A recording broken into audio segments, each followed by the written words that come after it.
replace brake pads, the following tools are needed: brake pads, suction tool, caliper piston retraction tool, caliper hook, steel brush, acetone, 400 grit abrasive paper, Ferodo brake fluid tester, brake fluid.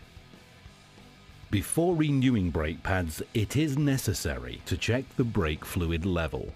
With normal use, the brake fluid level will be around minimum when the brake pads on both the front and the rear are worn. If brake fluid has been added after the previous brake pad replacement, the level might get too high and the reservoir can overflow when the new brake pads are placed.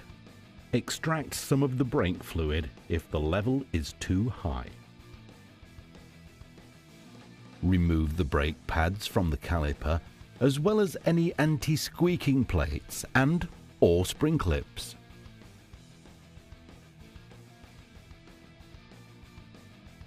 Note that it is not necessary to remove the caliper for all bikes to remove the brake pads. Use suitable tools when removing the brake caliper. Use a caliper hook or bungee cord to hang up the calipers safely and ensure that not too much strain is put on the brake hose. Check the brake disc for minimum thickness and grooves.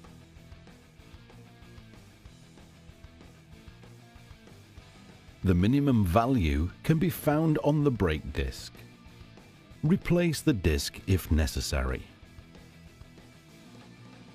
In case the caliper pistons are not equipped with dust covers, push out the pistons a little by pressing the front lever or the foot brake for a maximum of 50%. This enables you to clean the pistons. Clean the brake caliper.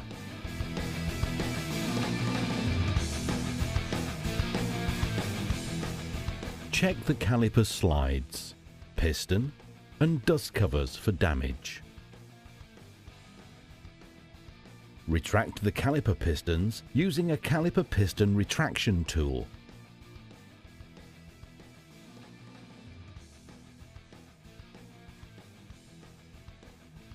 Grease the caliper slides using synthetic caliper grease. Do not use any other grease, since this probably won't survive the conditions and will cause binding.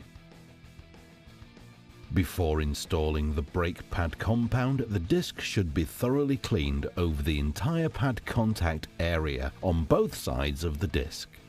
We recommend doing this by a rub down with 400 grit abrasive paper. The grinding needs to remove the darkened, burnished deposition layer to the clean and bright base disc material. Do both sides this way.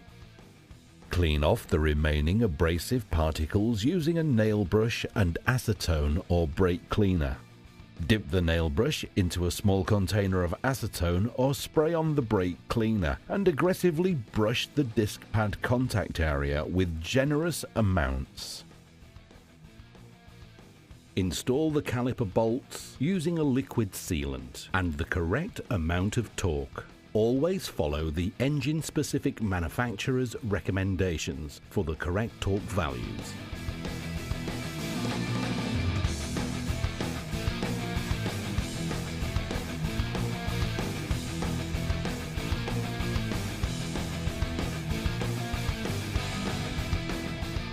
Fit the caliper and brake pads. Note that the fitting order differs per motorcycle.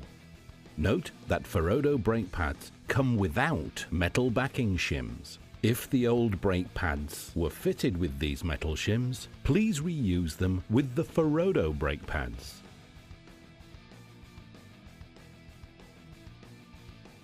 Apply the brakes a few times with a maximum stroke of 50% until you can feel the pressure in the brake system when applying the brake.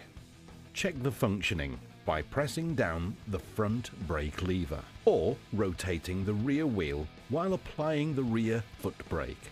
Check the brake fluid quality using the Ferodo brake fluid tester. Renew the brake fluid if the quality of the brake fluid is insufficient. Check the manual for maintenance interval replacement time regarding the brake fluid and correct DOT value. Check the level of the brake fluid. In case the brake pads on both front and rear have been replaced, the fluid level needs to be on the maximum level. In case the motorcycle is equipped with ABS, follow the bleeding procedure as described in the manufacturer repair manual. Don't apply heavy brake force during the first 30 kilometers.